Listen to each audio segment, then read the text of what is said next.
folks, welcome back for another episode of Our Journeys. Cats are sexy, henceforth referred to as cats, is up against non-existent 12, which is a little bit of a brain thing, because if they're non-existent, then how can they be playing this game?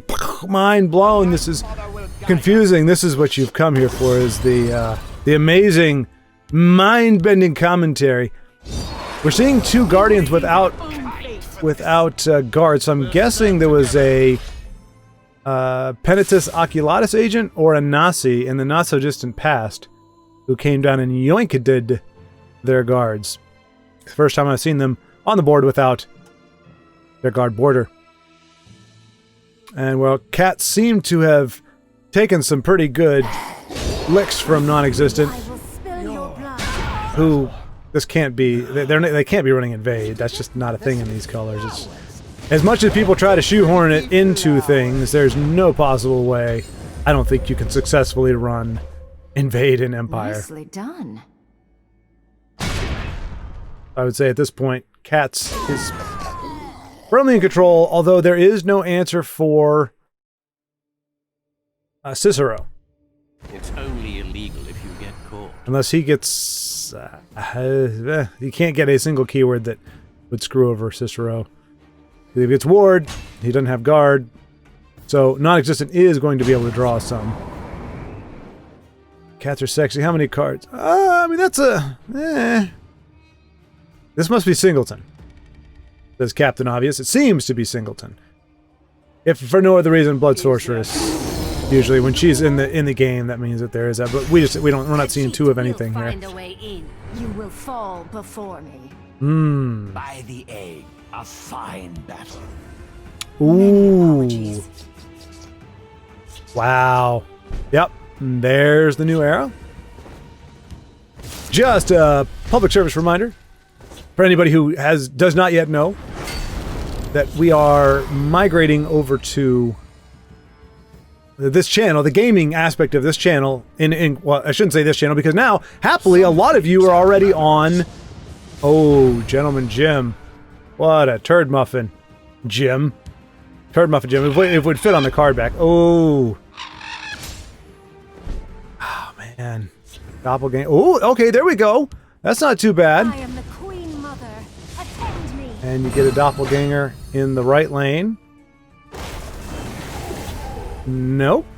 Okay, that's not bad, though. It's going to require a little bit more... Well, non-existent just has to equip the Assassin's Ritual or feed. I thought cats might have doppelganged, but I can do it here, though, actually.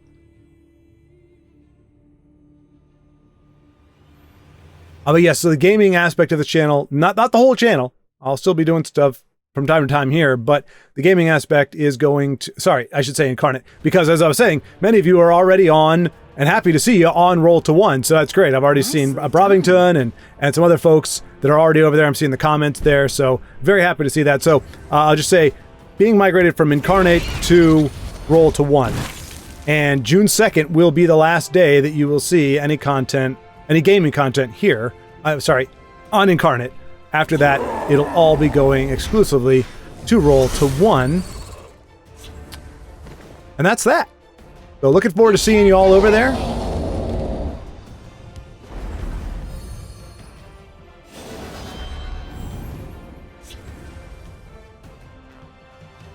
Going to be a good time.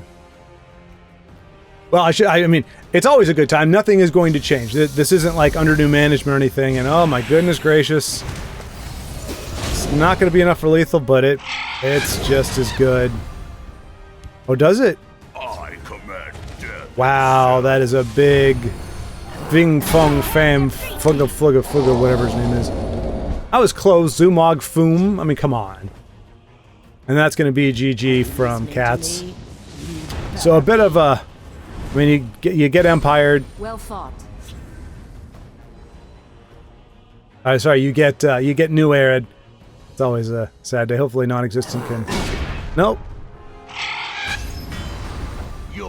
Okay, there we go. All right. One unnecessary poke, but didn't belabor it too much. Tiago the Blacksmith, and we're coming in really late in the game with Goodness gracious, what is this?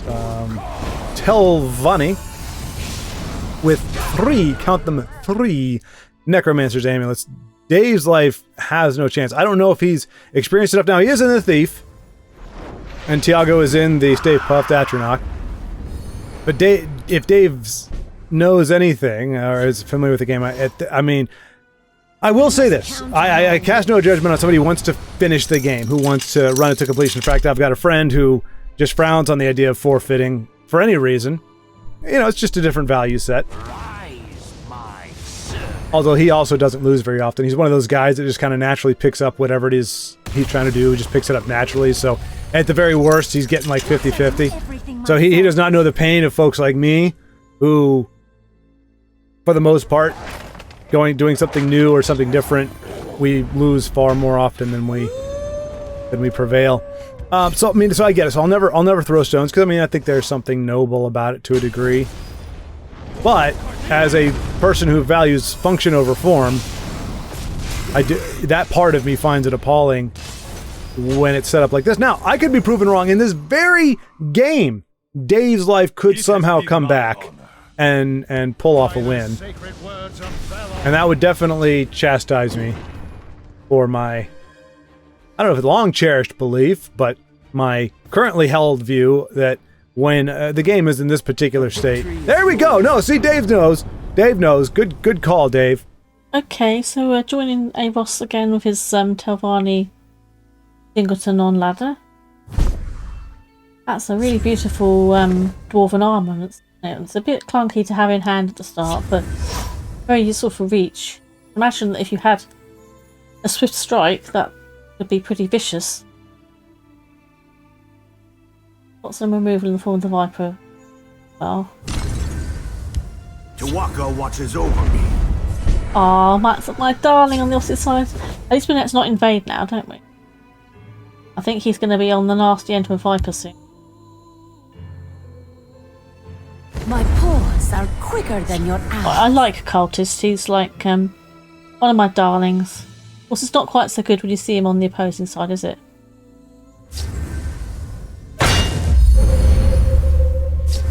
A dark omen for you.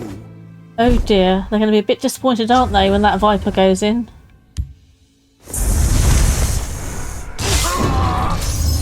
Oh, sorry, I can't help myself. I love that Viper sound. Get rid of City Guard.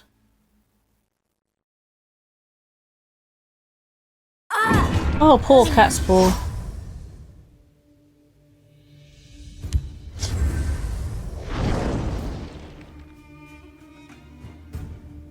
Okay, I wonder what the Thunder's given them. I've seen a spate recently on ladder where people keep getting that, that big battle axe that gives the Antis's battle axe, which gives like +4/+4 to your next creature. I've seen that a lot recently being pulled with plunder. Got a bit annoyed at one point because it was like 3 games on the trot with people using plunder and they all seem to trot that axe out. I thought they can't all be playing the same deck. Surely the City Guard's going to cop it this time. I think he's probably going to start splitting lanes now to... Okay. Now, I think either of those are going to... heals and rejuvenates. Either of those are going to get a javelin, I reckon. I shouldn't have said it, should I?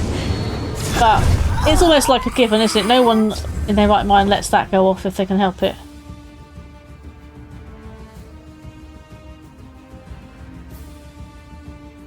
Kitty's doing good work all on her own, isn't she? Sorry to yawn a bit, but I'm a bit sleepy.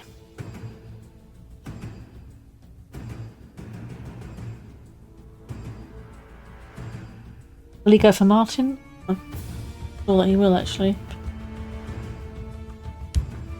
Oh, he is. No man can deny his destiny. Maybe get rid of Tinkering. Oh, I missed what he got rid of there. I tend the sharpest That's gotta die. one in these isles. Oh, that could have been worse, that item, couldn't it?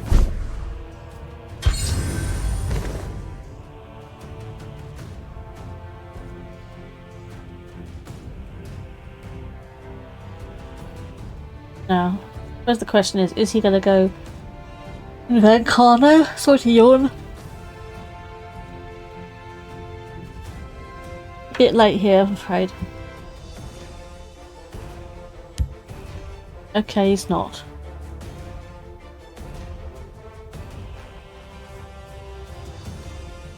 Surely he's not going to leave that the 3-2 in the field lane, because I could easily equip it with something.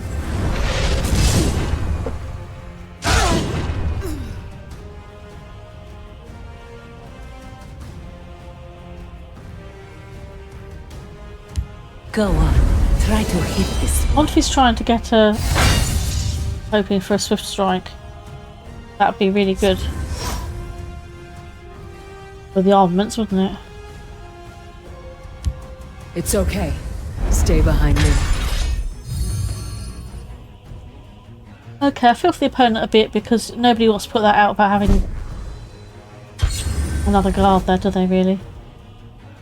I think Ankana might make quick work of that. Oh no, he's going to go for Secrets do you seek? maybe negation. Oh no, of course, I forgot. It's the siege, isn't it?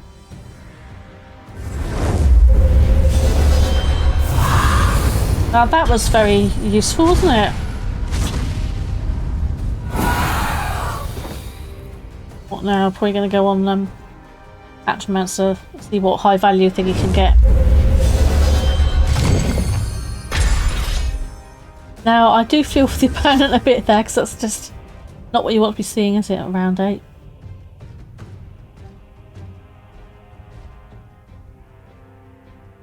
Will they Dawn's Wrath? That's the question. It's not really going to save them though, is it? Because they've still got Dead Legend in the lane.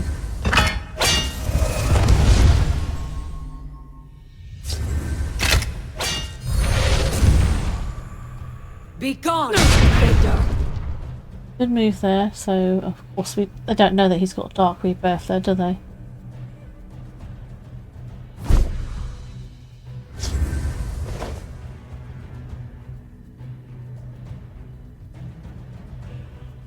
I mean, let's face it. There's not much they could have done, really, is there?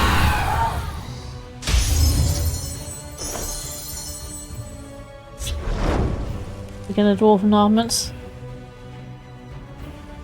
Yep, he is. And wisely avoiding the rune break there. Sweet, we have just got we've jumped into the very start of a game between D13 and Lame Freya. D13 current plight is a lack of diversity in his cards. He doesn't have anywhere near the full set. He's got a very finite amount of cards, so he can only run so many decks.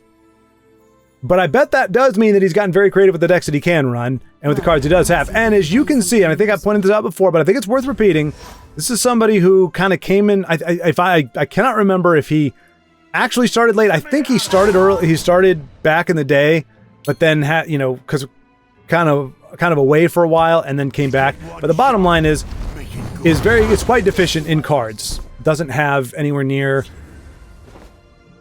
like I said, the full set. I think I've repeated myself there. But as you can see, currently number 6.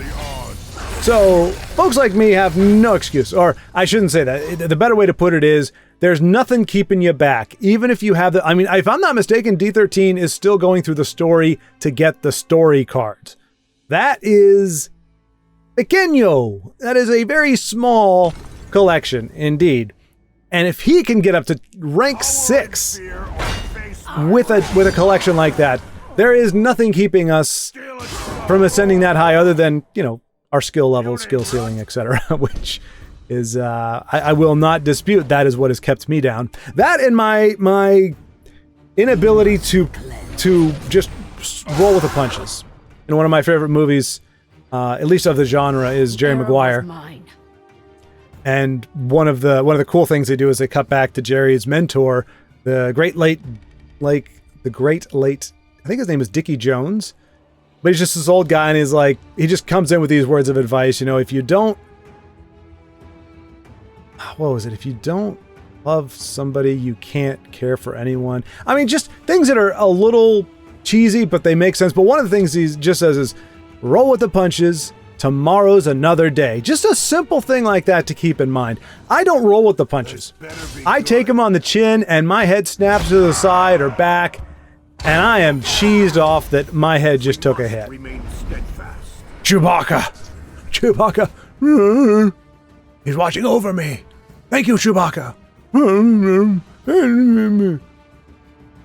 And of course I understand you, because I am a devout follower of Chewbacca. Not sure what tangent I was on last, but oh well, just saying,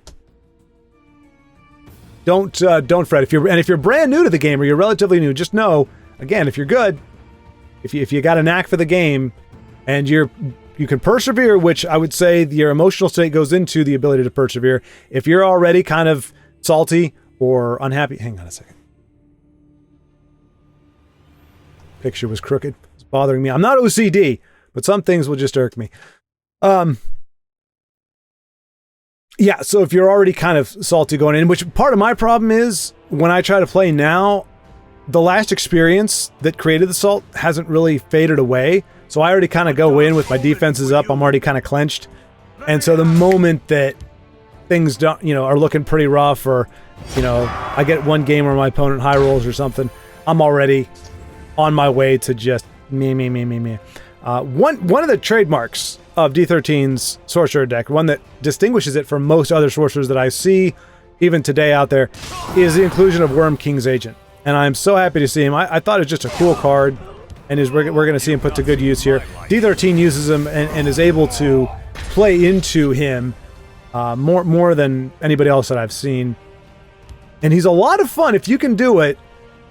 I don't think he runs it, but if you run Doomcrag Vampire,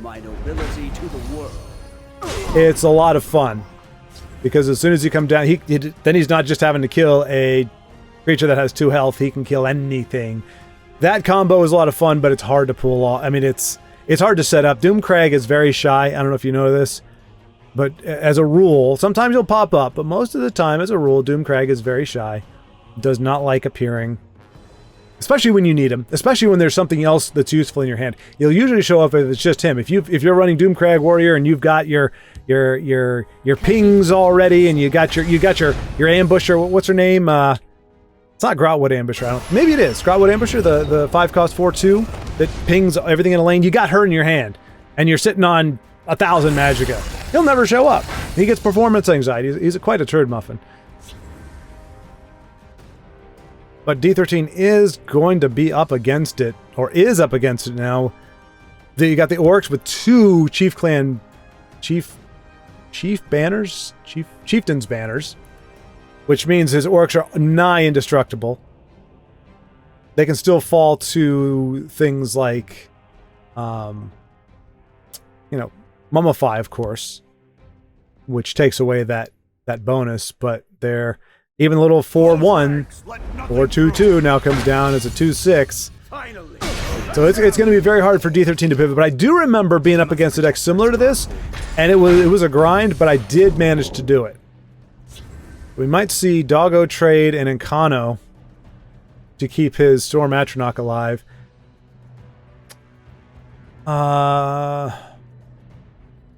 Because he's going to want to push damage very, very soon. That said, Encano does not allow anything else, so he could do Skinhound, Bleak Host Troll into Skinhound to keep some damage off of him in that lane, and it looks like he's going to go for that play as well. That will leave him with enough to drop down the Mammoth. Possibly also in the Shadow lane. Trade Puppers. No, I wouldn't have trade Puppers, just trades as Storm Atronach. No, okay. Alright, okay, that takes away the damage as well. But good, so his Storm does survive, and we might see a poke here. Yep. Which is a bit risky. He does have reach. He's got Encano plus Steel Sword for a total of 8. Plus, that's 15, 16, 17, 18, 19, 20. He is 2 off of lethal and Lame Fray out. I mean, it's a very delicate balance. I think D13 knows, if Lame Flame out had no cards last turn, only had 1 or something, I think we might have seen Bleak Coast and Young Mammoth come down to try to do an OTK next turn. but with that many cards, Lame still has that many cards. D13 could not rely on him running out of resources before he can turn it around. As we know, Sorcerer really doesn't have a lot of life gain unless he's running the emo vampire. There really isn't any go-to for it. I mean, the 2/3 guard is definitely a good one. Phew, those are so big. So big. Come on, Worm King. Worm King. Worm King. So Worm King and Young Mammoth is my knee-jerk call.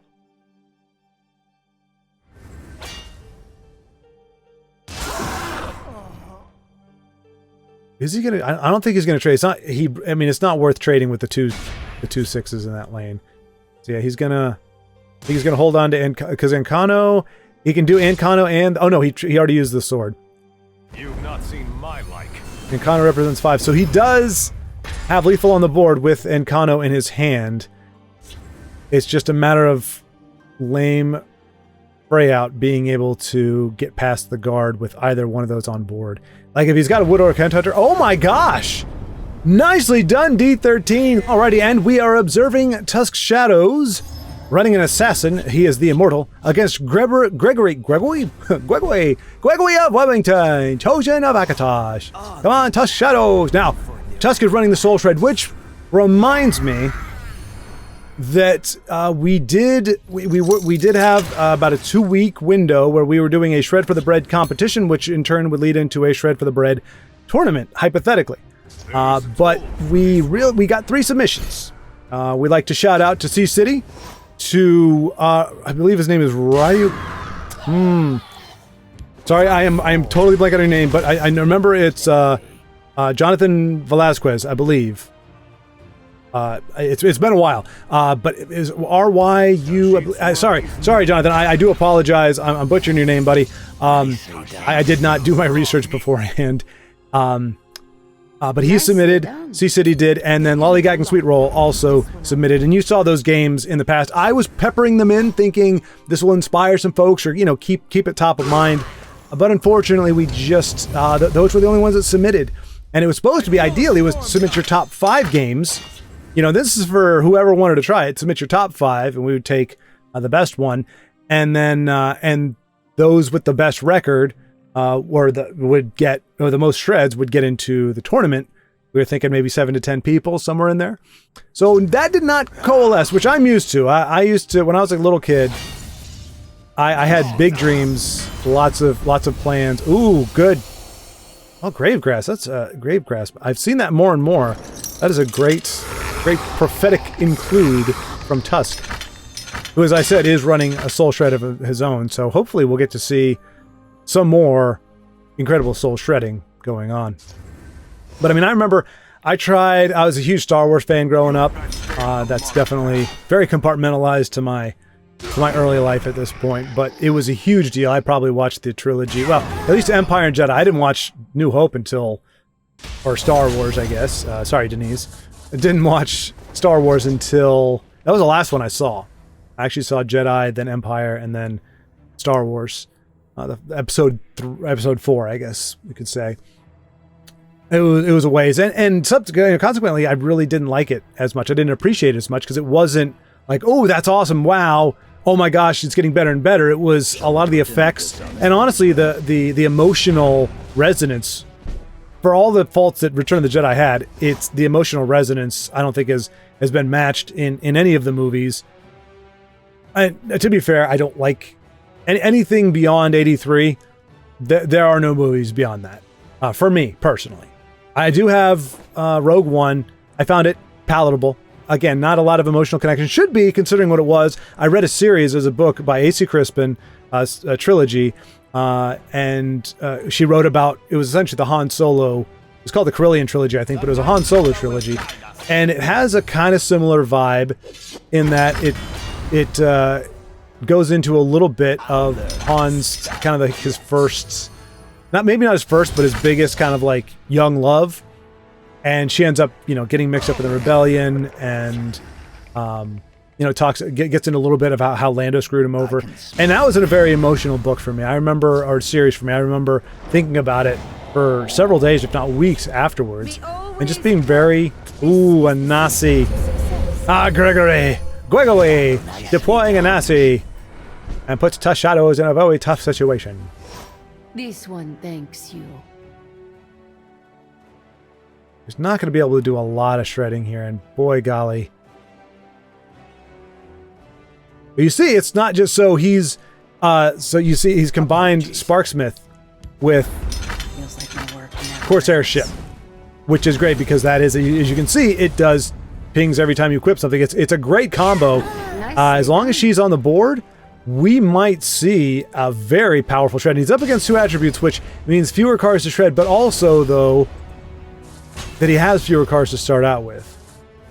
How do I... Okay, there we go. He just shredded 14 of his opponent's cards. So who knows what those were? And now his opponent only has 22 cards. Now Tusk doesn't have another shred. But as he said before, that the power of the deck is, but the power of the Soul Shred is, you don't know what key cards have been taken in your opponent's deck, which is one of the reasons why I personally do not, I mean, I like playing gimmicky decks every once in a while, but like even my Rage deck, like with Breakthrough, I'm not counting on Rage. I think I can make the trades, push the damage, and mix things up without having to worry about, or without actually getting, and that's actually a really great. Oof. Oh, and man, if Gregory, I mean, kudos to Gregory, he made that trade. It was a very smart trade for him to make, moving over and getting rid of his Brynjolf in order to get rid of the Crucible, not Crucible Blacksmith. She's another type of blacksmith, I believe. But yeah, he would have pinged for all this. So we're seeing them. This is actually very, like, and in a way that I can understand, this is a very smart deck by Tusk. I'm actually, you know, sometimes there's brilliance and I just kind of miss it, or it's lost on me, or I don't really see what's going on. But you see that particular prophecy, the one that I said, you know, is, oh, that's really cool. But I didn't understand just how cool, because it combined with Corsair Ship, with the gal who does the ping, with Soul Shred, the possibilities are pretty big. So we'll probably check out another one of Tusk Shadows, just because, like I said, we didn't get to see a lot of Shred for the Bread games this past, you know, in the series. And I do believe, if I'm not mistaken, and I'm not putting words into the mouth, but there is going to be, initially, Tusk did say that the #1 game, which it would be a little subjective, but the one that he found to be the most impressive shred would get a prize, a gift card, and then whoever won the tournament ultimately would also get another gift card. He is still going to honor that. He is still going to award a prize. I think he's going to be giving out at least 2, because, to be honest, C-Cities game and JV, that's my abbreviation for Jonathan, because I can't remember the names. They both had really spectacular submissions in their own right. Lollygagging, as you saw, had a good run, was able to shred, I think, a dozen cards or so. But the other ones were just way up there, just phenomenal. Okay, and Gregory chooses to keep his Razzle-Madazzle alive, and very lucky that he doesn't get those 2 cards from the Cradle Crush. I thought he would. This one will shred your hide. And it seems that Gregory is not at all pleased. Khajiit is very sorry. I don't know what this banter is, but it's very... Oh, there we go. Soul Shred. Oh, man. This one thanks you. Okay, so that was really weird. I don't think they know each other. Maybe they do, but I don't think... Ooh, that is a lightning bolt target if I ever did see one. But it was funny. It ramped up. It was like, this one will shred your hide. You're gonna die. Sorry, didn't mean to say it. I'm sorry too. Okay, let's get on with the game. It's a very cordial affair from our two opponents. Prepare to die. Oh, and then Tusk goes back in with the and so, yeah, I was gonna say, and Gregory, diffusing a little bit the situation, just says, okay. But you can see the synergy that Tusk has in this deck, and he's holding his own against a pretty aggressive Pilfer deck. I mean, we've seen him dodge quite a few really big cards, in including the one that is on the board now. Unless Gregory's got a... And let's see, how much was that a shred for? 5. Okay, so that was another 10 cards shredded. And let's see, Gregory is down to 5. Tusk may just be able to deck his opponent. Now, the problem is, the only thing with decking is, yes, your opponent can't heal, like they're going to lose a rune every single turn, but you still have to be able to get through all of those burns. So hopefully we get to see a shred. And actually, if he starts breaking runes now, which I don't think is a bad idea, is gonna get rid of the kitty. Yep. Oh no. Okay. So he's gonna enable that trade there. Will shred your hide. Which is ironic because Tusk is the one doing the shredding right now. Prepare to die. But yeah, so you're seeing a lot of great synergy in Tusk's deck, and it really is holding up very well. It would have been really, I think, interesting to see a tournament, or to see, you know, the competition with the shred, to see just how high people can get. Obviously, you're limited by how much health your opponent has. Ooh, that's dangerous. But down to 4 cards. Is he going to use? No, he's not going to use fingers. All right, so yeah, I would just say Tusk. I know, because I mean, you want to break those runes because that gives them cards, and you burn through if you can. Oh no, because you can't. It doesn't knock out all the runes at one time. It knocks out one, and then they get. Now, granted, they can't play any cards. And I think that's what he's going to do. He's waiting there for his opponent to just burn through everything. Got a total of 4 cards, including the one in his hand. Okay. Oh yeah. Yep. There he goes. Deck is going, no, I'm almost empty. Don't know if Gregory is seeing it. I think he is. I think he sees the writing on the wall. And he's got to know in 2 turns time he is done for.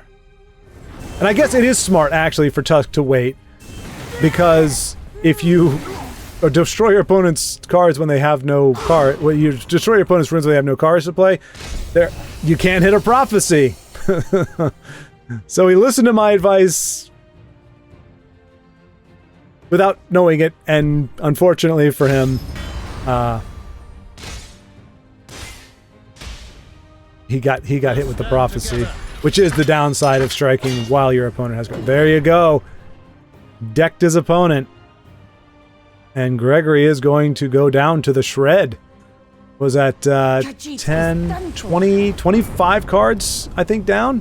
Half his deck at least. Nicely done, Tusk. Nicely done. Okay, I doubt he wants that monkey hand, does he?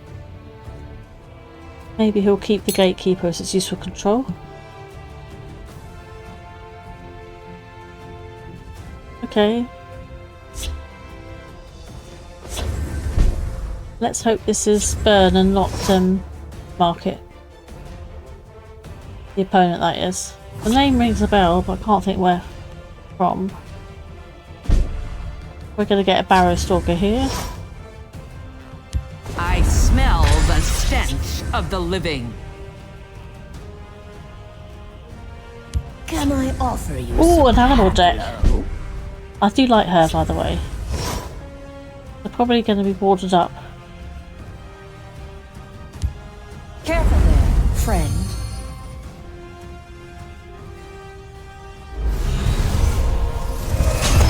I mean, I do like Stable Master. I did craft They're worse than a premiums mud of her. crab. Oh, look at that. That probably merits a Shadow Fen, doesn't it?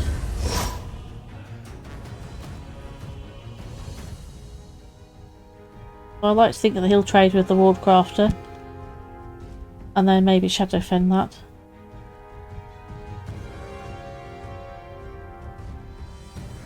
I mean, the Singleton Tavania is actually quite aggressive, isn't it? So,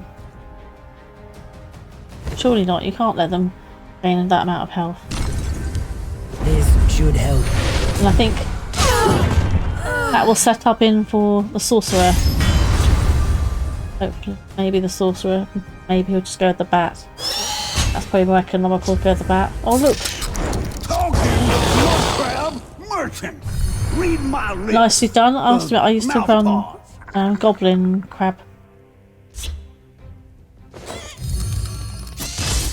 But I'm not really run animal in this combo. My animals just tend to be ebon decks.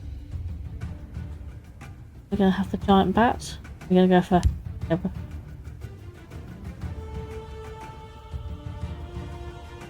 Come on, surely that needs to go in the shadow lane. Of course, it's a concern. They're not far off having the Spriggan, are they?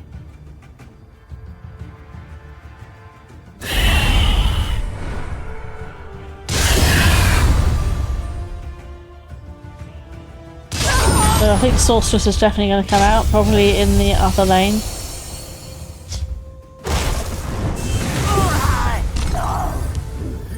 Okay, going for there. I suppose they could have a Viper.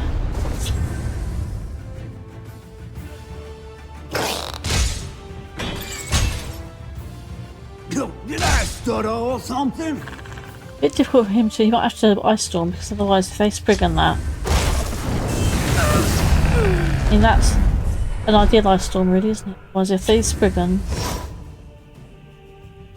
and Ice Storm becomes irrelevant.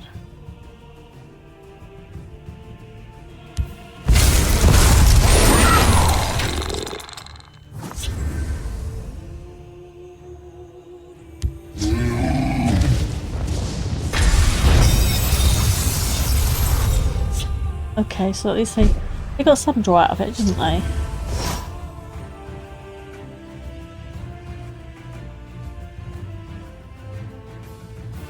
I want to feel the imprisoned Deathlord because at least that way. Okay. Not the best value ever, but I suppose he's just going face with it. I hate this crowd.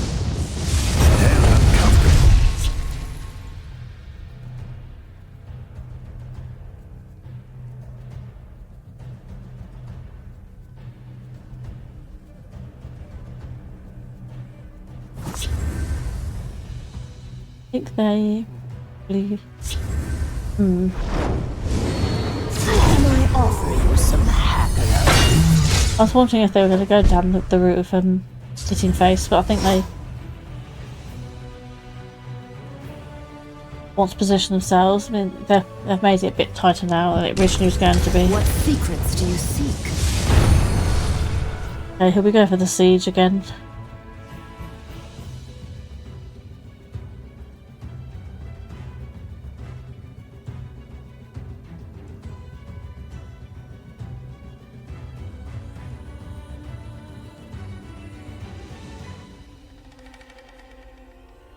He really is going to have to trade on the big moves, isn't it? That's a heck of a lot of damage to be taking. They're worse than a mud crab. That's unfortunate.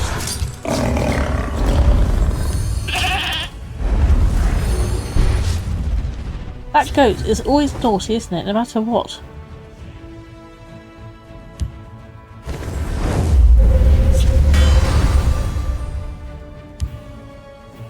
He's going to have to pull back Ice Storm that, isn't he?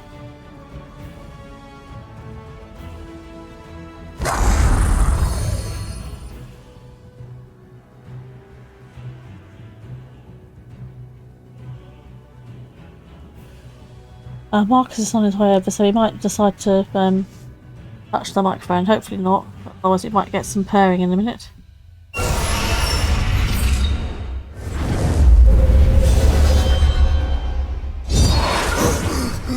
Okay. That's going to buy some time. Goodness me. Very nice.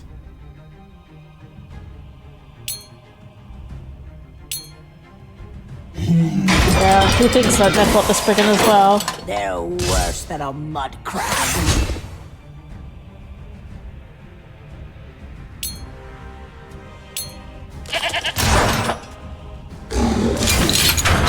Okay, so definitely not. They're going down the defensive route, so they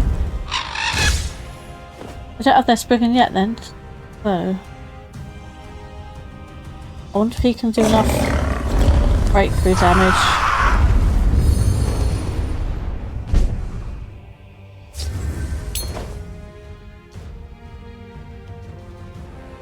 Let's needs to see what he gets from there. Oh, look at that.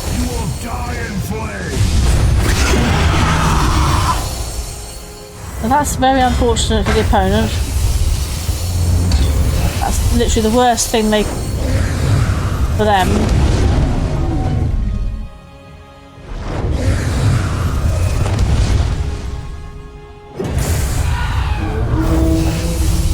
What have we here?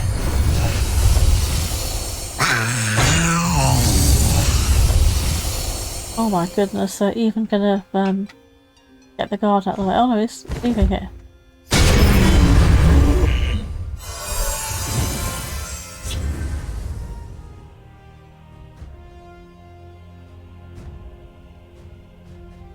Well, that was spectacular, wasn't it? This episode is sponsored in small part by the Legendary Remnant Discord. Do you love playing TESL? And when you're not playing TESL, do you love watching other people play TESL? And when you're done watching and playing, do you long to talk about your love and passion for the game? If so, say no more! Come on down to Legendary Remnant Discord, where you will find all of that and more! Okay, so that was my spiel trying to paraphrase or say what Brovington came up with. You know, I always do these little pitches, and he actually wrote one out for me. So that one I did from memory, but just so that you hear it as it was meant to be. Do you love playing TESL? And if you're not playing TESL, do you love watching other people play TESL? And when you're done watching and playing TESL, do you long to talk about your love and passion for TESL? If your answer is yes to all of those, then say no more, because the Legendary Remnant is the place to be for all of that and more. So slightly different reason, but I think we got the spirit of it. Brovington, thank you very much for that well-worded pitch.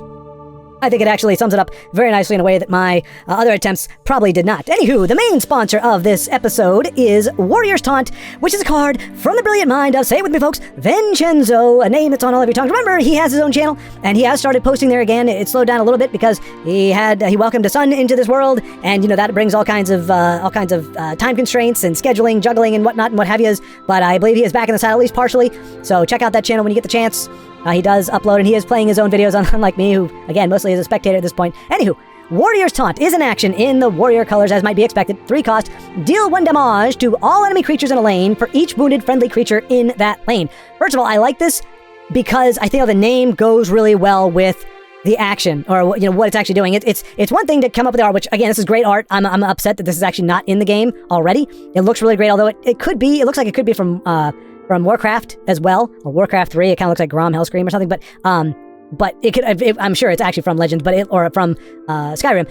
But it's a great looking card. But you know, it is something to come up with, you know, with the card art and the name, but for it to actually make the action fit. So it is kind of like a taunt. It's like it's like kicking somebody when they're down. So you get to deal 1 damage to all enemy creatures in a lane for each wounded friendly creature in that lane. So if you threw down Tiny Dragon against a full lane, and then you throw down the Warrior's Taunt, that does an extra 4 damage to every single card on the board, plus the one that the Tiny Dragon did.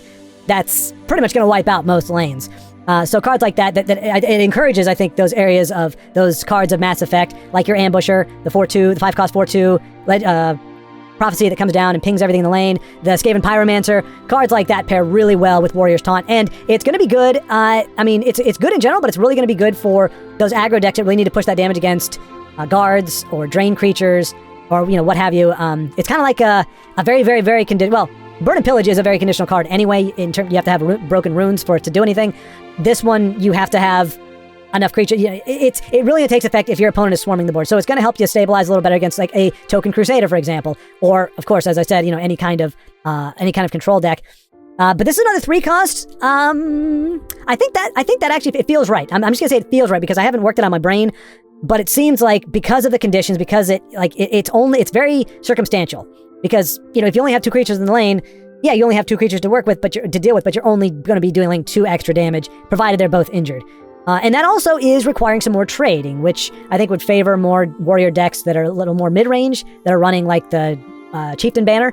It's not going to be your hard-nosed aggro, because you're not going to want to be trading. You're not going to want to be damaging creatures. You want unrestricted access to the face. So this is encouraging a different type of playstyle, a little bit more longer game, with a warrior.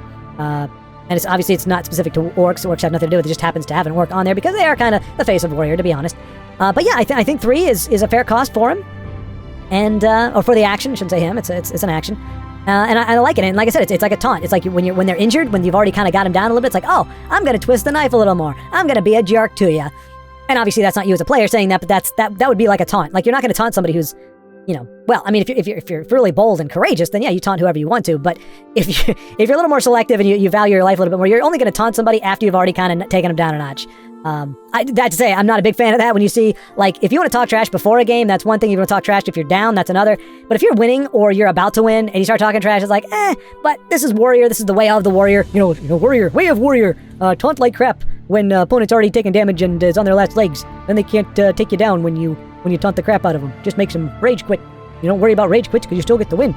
Take that to the bank and cash it. Anyway, yeah. So I think it's got a good stat. I don't know if Vincenzo got it on a kick with 3 cost rare cards, but this one in particular I think does fit very well in for exactly what it is. So thank you, Vincenzo, for exercising my brain.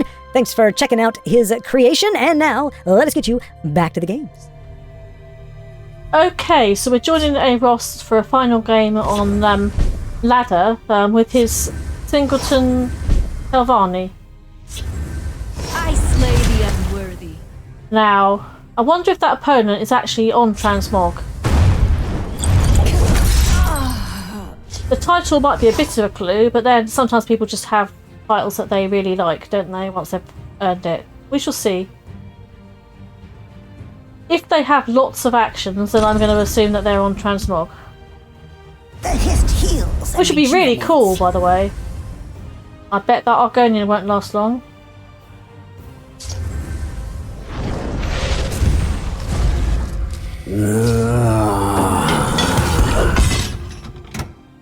Definitely Transmog. Now, Ross is just finishing commenting on a previous game where he was playing against an animal deck. And apparently animal decks are sometimes used by top tier players on ladder, so that's cool to know. No, I think you'll find it's Transmog.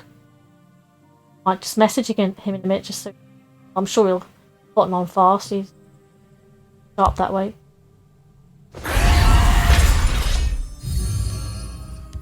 Mummify will go, yep.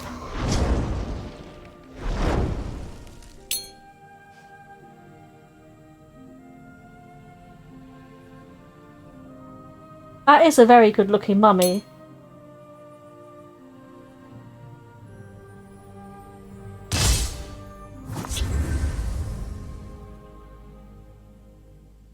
So I'm quite excited about this because it's actually going to be a transmog on ladder. To serve. Also transmog to boot. He agrees.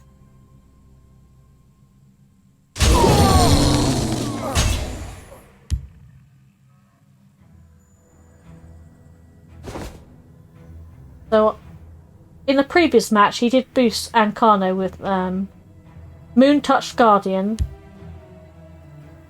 Go on, try to hit this one. So he's going the same route, basically. That's interesting.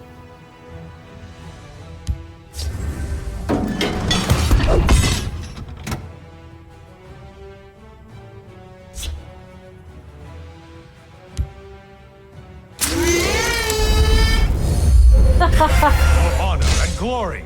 I love the sound that one makes.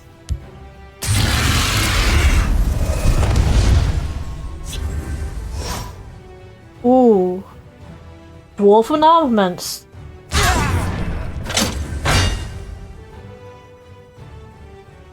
Imagine that with Swift Strike. Deliciously evil.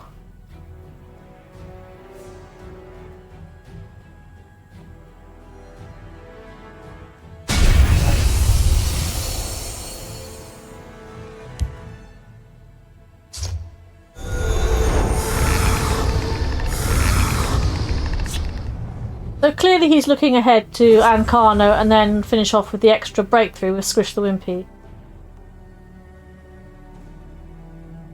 Lots of options really, hasn't he?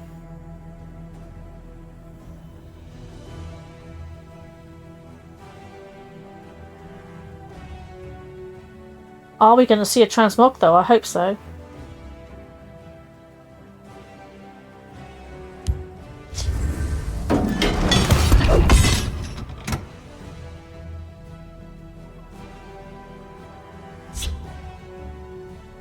Fingers crossed. Maybe next round.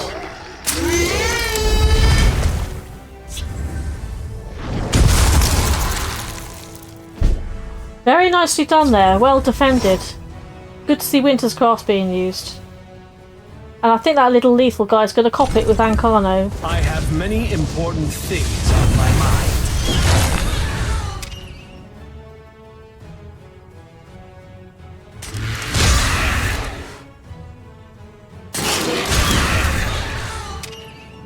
Here we go. I think we're going to see one.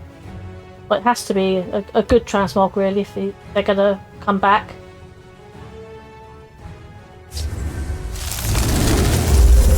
My enemies have torn well. Oh no, that's disappointing, isn't it? So we're going to see a hit face and then a squish, aren't we?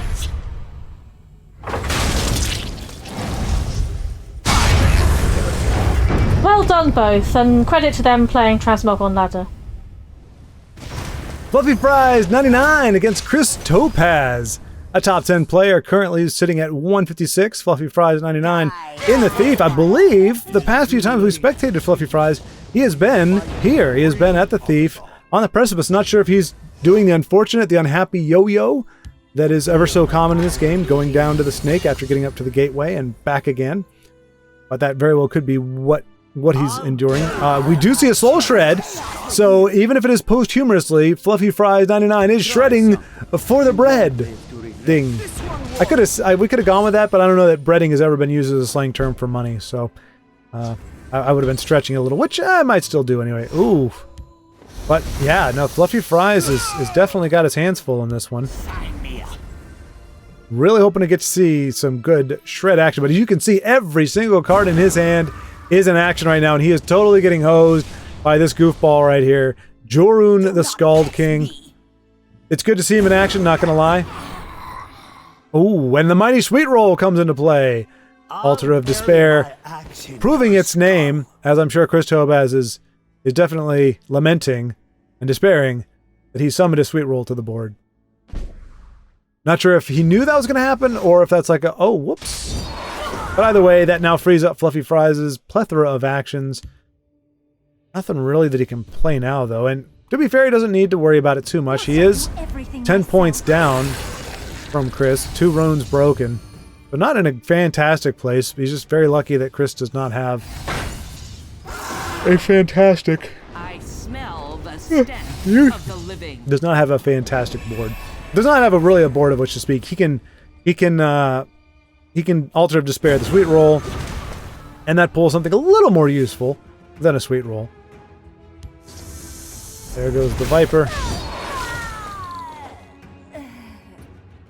But yeah, I don't know if I finished my thought from a while ago now, but just the being able to let go of friends, even close friends, who were there for a season. And Fluffy Fries 99 with a timely Shadow Friend to cleanse Chris Topaz's draw engine, or transformation engine, if you will. But yeah, and I think a lot of people try, and I actually told a friend of mine back in college, we were like the best of friends. And you know, we were talking about, you know, he's saying, oh, you know, I hate the fact that friends grow apart. And it made it sound like it was a bad thing. It's like it's a natural thing. If friends grow apart, I mean, now granted, that particular friend, ironically enough, we ended up, I mean, his move to pretty much the other side of the country is, you know, was part of it. But we had grown apart considerably since then. And I won't say why, because, you know, certain topics are very divisive. And in fact, they proved to be for us, where it just, we did not see eye to eye on a lot of things. He changed quite a bit. And so we grew apart, but I wouldn't say it was because we grew. It was, yeah, I won't say any more about it. Like I said, not trying to poke the bear here. This is if there's going to be any drama, if there's going to be any anguish, it's going to be over TESL, doggone it, not all the nonsense swirling out there in the real world. But I was right. I just didn't know that I was going to be right about him. I thought, when I said it, I thought he and I were going to be friends forever. Da, da, da, da, da. Spoiler, we weren't. But even back then, I said it's not that big of a deal. The people do grow apart, and that's okay. It does make it hard if you're married. That's one of a little bit of the risks you play when you get married young. Is, your 20s are such a chaotic, turbulent, formulative time. We must protect. Everything is changing. And Chris Topaz returns the favor, gets rid of Fluffy Fry's Altar of Despair. But Tullius's conscription comes to save the day. Not a bad conscription. It actually fills up both lanes, so that's good. And he's got his journey, a discounted journey, next to his his Thieves Guild. Not very often you get to see the Thieves Guild getting some value, but that's one of the things you forget. It's not just he's not just a draw card. If the card costs 7 or more, it gets knocked down by 1. Those Fluffy Fries. Oh, I would say he's got a big enough. Oh, yeah, he's got a big enough discard pile. But we do know from one of the last games, one of the earlier games, that Fluffy Fry's win condition, one of them is his Flesh Atronach. And if he journeys, but I don't think he ran Soul Shred in that deck either. So if he journeys, he does lose that potential, but he may have taken that out. This is as I just said, a different deck. Heck of a rage. Heck of a rage. Chris now with a bazillion and 1 health. Oh, okay, not bad. Not bad. Could have been a lot worse. Chris kind of has an answer for it. It still makes a favorable trade with Swims or Poops or whatever it was. Who cares? Dead on board. Dead on the board. I think that was the card's name. And boy, Fluffy Fries. We gotta hope that if Fluffy does get definitively ahead, that Chris will bow out. Otherwise, Fluffy's got a lot of hit points to hack away at. Let's see. 71. Okay, so Chris was running. Well, have we confirmed that it was a singleton? Let's check out it. Okay, not a singleton. Not a singleton at all. But was running 100 cards. I think. He's got 11 there. Yeah, I think he was at 74 plus 11, 85. Almost 100, if not 100. Oh, because he's got cards in his hand too, and cards on the board. Whatever, you know what I'm saying. A lot of cards. So Fluffy would really, really have to get some hits on face in order to be able to shred effectively. But he does seem to have turned the corner, and with that Leaf Water Blessing, he'll be able to take away the last of Chris's board.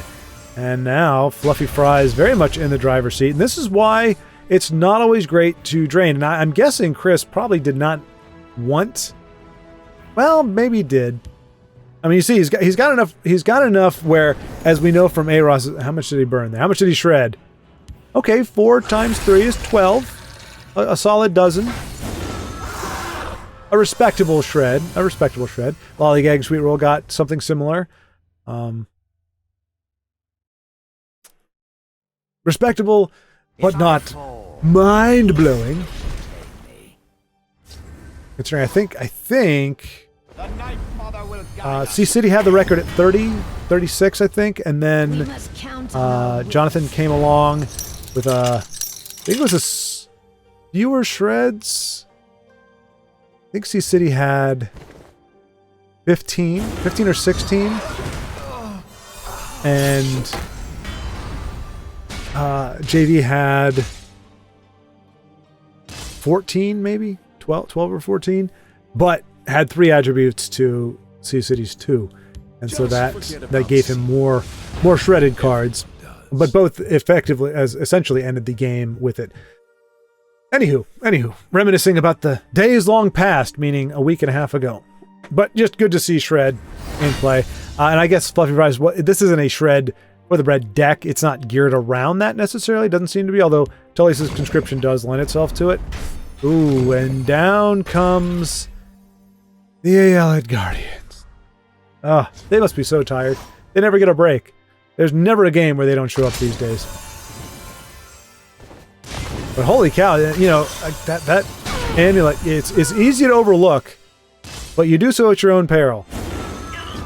Because it really, I mean, you see, Fluffy was down to, he lost 2 runes, he was down to 19, I believe.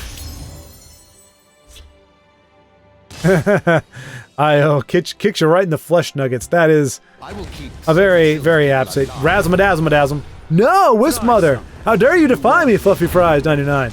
It should have been Razum. Don't you want a bunch of Razum-a-dazzums with 8 power Razum-a-dazzums? And I think Fluffy is going to run away with this. Well done, sir. Well done. Was able to outlast a barrage from a top 10. Oh no, he's got the rage. I spoke too soon. I always speak too soon. But that is the pair. I was just about to say it 2 turns ago. The pair that we saw with, what's his name? With, oh gosh. I'm blank on the name. But he's an awesome guy. I know his name. Aros. Aros also got hosed by that. When your opponent has 21 Magicka in Ebonheart, you're pretty much screwed because they can belly G and rage. They can do any kind of anything and rage, and you're done, as we see here. So Fluffy really has, I mean, we might see Journey and then Tullius next turn. It's gonna be rough though. That's a heck of a lane he's got in the field lane. I mean, maybe not so much the guard. I mean, oh. And just like that, it went from what looked like a Fluffy Fries victory. But we've seen him down like this before. We've seen him go back and forth in epic duels with other control decks before, and he has prevailed. I'm not taking it for granted that he will this time. He's up against a very good opponent. And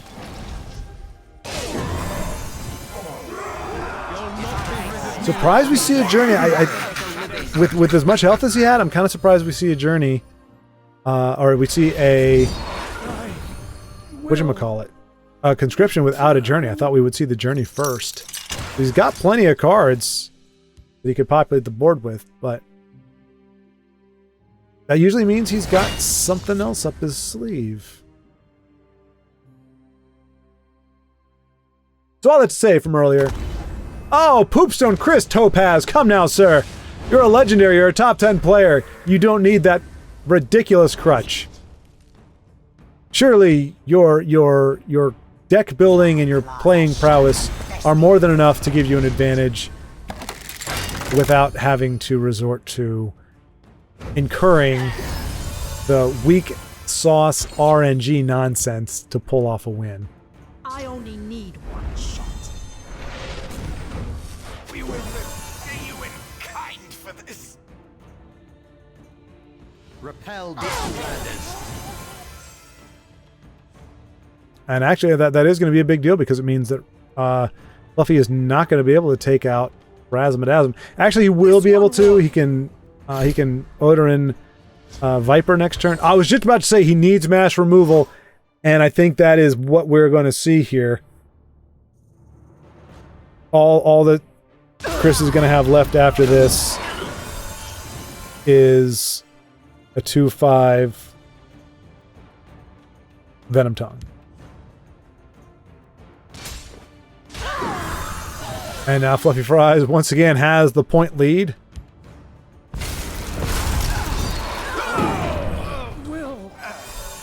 And now he's got 10 more Magicka to play with. Journey! Journey! Please, Journey! What I don't want to see happen is that Hollow Death Priest come down. Or get rid of Mundus. Yeah, Poopstone! Gone, and forgotten. Or maybe but not forgotten. Okay, still waiting on that Journey. You're playing with fire, my fluffy friend. My fluffy fries friend. Well, I guess now Hallow Death Priest isn't doing. What am I thinking? Oh, he doesn't have the card that I'm thinking of, which is Memory Ray. You're fine, fluffy fries. You're fine. Just think, though, I mean, how many rages has Chris played? Has it been 2? The hist provides. 2 rages, so he's only got 1 left, and that's really his end game.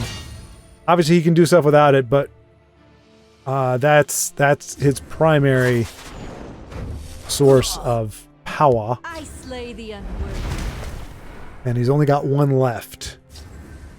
And you can see how many cards in his hand right before that point anyway came from Razum because we can see them all too. So without Razum, Chris would have been definitely on the weak side of a hand, but you know, Fluffy with fresh start. This is going to be another epic. It already is. So I feel comfortable saying it. But another epic game, which historically favors Fluffy Fries, because he's just able to. His late game is fantastic. Rise, my servant. Still waiting on that Journey. I just like to see Journey play. I like to see the big bodies come down, especially when it's on my side of the board, the side of the board that I'm watching. I strike like the Moratorium. But I mean, just to be fair, I mean all these are going back in the graveyard, and these are all cards that are gonna come back down. Ooh, Swiftwing.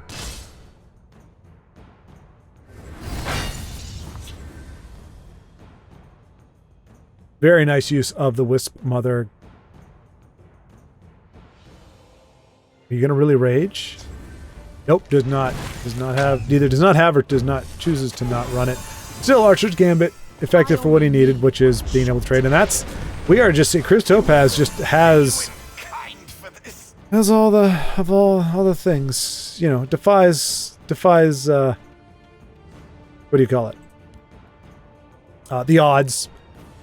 That's the second one of those we've seen in like as many turns. Scale coward. Swords and claws. And there's his draw engine. And it will trigger this turn. See, this is one of those times he's got all the magic in the world, and I mean, he's got plenty of cards he could play, but he's choosing not to at the moment. Oh, the ugly Homer Simpson, deformed Homer Simpson, the Grummite. If Chris is running one of those, doesn't seem like he is, but if he's running one of those, Journey goes bye-bye. Or possibly Fresh Start. Either way, you don't want to lose either of them. So I would say Journey and then Fresh Start. Ooh, Ungulum the Beefcake! Big beefy Ungulum!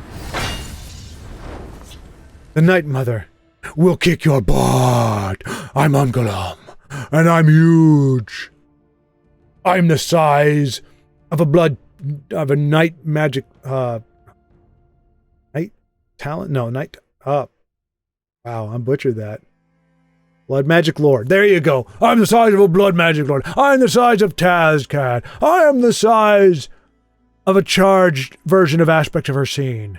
I'm the size, power-wise, of the other Hercene thing. He's a big guy. A big guy. And he just got stabbed. No! Wisp Mother goes down instead. To be fair, that was... Ooh. Alright, alright. Missed their shot. With his 2 Leafwater Blessings, Fluffy Fries can take that down. Ooh, Balmora Spoymaster. A large fella with the Wisp Mother getting all the values. And... Ooh! Ooh! What a fantastic card to get. Don't you? Yeah, get rid of Sweet Roll. That is a great card to play, or a great card to have. Wow. 3 damage to her. Lost 3 cards. Ho ho ho ho. Chris needs to get rid of that guy, or it is going to get out of control for him. Let's see. How many archers gambits does he? He doesn't have anything lethal on the board at the moment. Nothing lethal right there in his hand. Go to the Inferno. Is he going to kill the Sweet Roll? Does not. He must have a Leaf Lurker. No? Okay, he's just going to make the trade. Does not have anything, it looks like, to take on this fellow right here. The Vanis Galerion. We must count on our wits. Oh. It does... a mute? Does he have mute? If he has mute, we're going to see it played here, I'm sure. If he has it. He's got it. Which sucks, but it's not the end of the world. Just got to make sure everything's still recording. This is such a freaking epic game.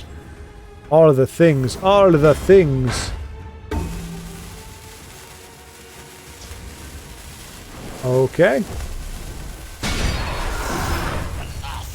He's going to gain 1,001 health. He's going to trigger the draw, but hilarious, man.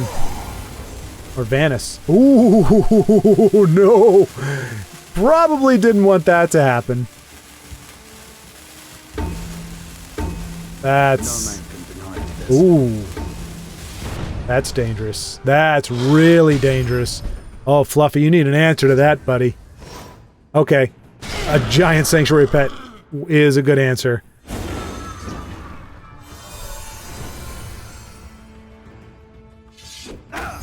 Let's see. I think he is going to be looking for... I think he's going to get rid of him. Use him again to hit what's-his-face, and then Valerian's going to hit him for another 3. They'll wipe him out.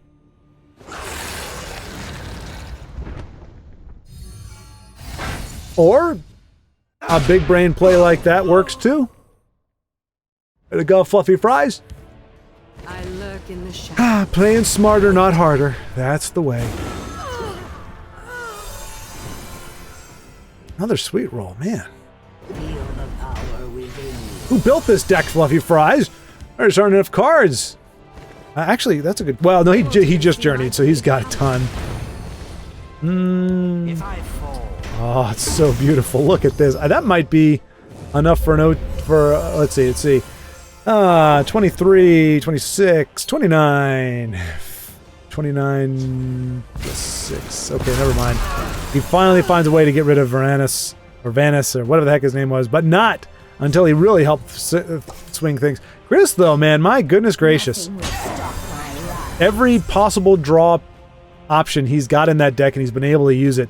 I've sat on a fork. Yeah, I said it. I've sat on a fork so many times trying to find a way to use it, and just never coalesced. He must have another way to deal with the 16-7. How many crossbows does he use? See, that's the thing.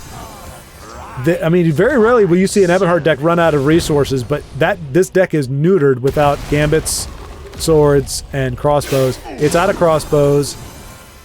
All 3 rages are done. So all he's got now is 1 Sword of the Inferno, which is not as good as the others, and 2 gambits. And that's pretty much it. I bark and birth. This is interesting. Victory is yours. Woo! I mean, good game, Chris, but great game, Fluffy Fries. Wow. Woo! And that's going to do it for today's episode. Thank you all so much for putting your prowess on display. Thank you to those of you who, like me, were spectating with great anticipation and excitement. And until next time, remember to subscribe to Roll to One. The link is in the description below. Until next time, keep playing.